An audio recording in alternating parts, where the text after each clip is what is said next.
సమాధిలో నెగబెట్టాడు. సమాధిలోనే కదా పెట్టింది, అవునా కదా?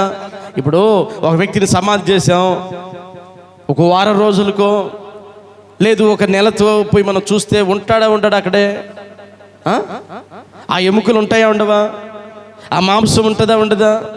కుళ్ళిపోయి కానీ, పురుగులు పట్టి కానీ, కంపు కొట్టి కానీ ఆ ఎముకలు కనపడతాయా లేదా? మనకి కనబడతాయి. ఎప్పటికీ వారం రోజులకు పోయినా, నెలకు పోయినా, 2 నెలలకు పోయినా ఆ తావులోనికి వెళ్ళి చూస్తే ఎముకలో, పురుగులో, లేకపోతే కంపో, చెదులు బట్టో ఏదో ఒక విధంగా ఆనవాళ్ళు కనపడుద్ది. కానీ యేసుక్రీస్తు వారు ప్రియదేవులారా గమనించండి, 3వ రోజునే అక్కడికి వెళితే యేసుక్రీస్తు వారిని గురించి ఆయన ఏమి లేడు అక్కడ. హల్లెలూయా!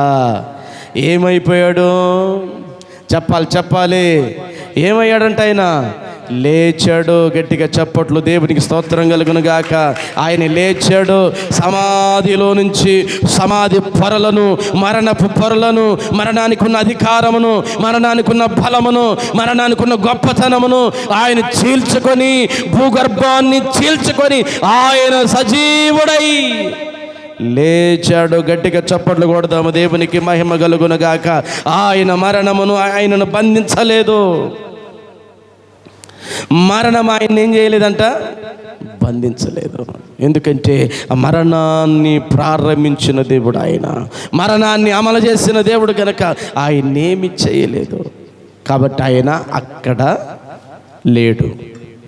రెండవది రాయబడుతున్న మాట ఏంటంటే, ఆయన చెప్పినట్టుగానే, ఏంటంట?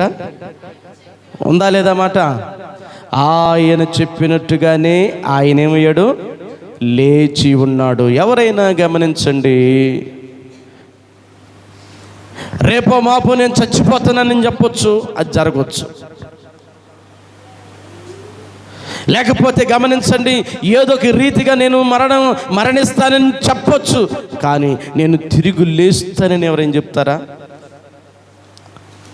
నేను మరలా బ్రతుకుతానని ఎవరైనా చెప్తారా? మరలా నాకు పునర్జీవం వస్తుందని ఎవరైనా చెప్తారా? మనుషుల్లో ఎంతటి ఉన్న వ్యక్తి అయినా, ఎంతటి లేని వ్యక్తి అయినా సరే, ధనికుడైనా, దరిద్రుడైనా, ఎలాంటి గొప్ప స్థితి కలిగిన వాళ్ళైనా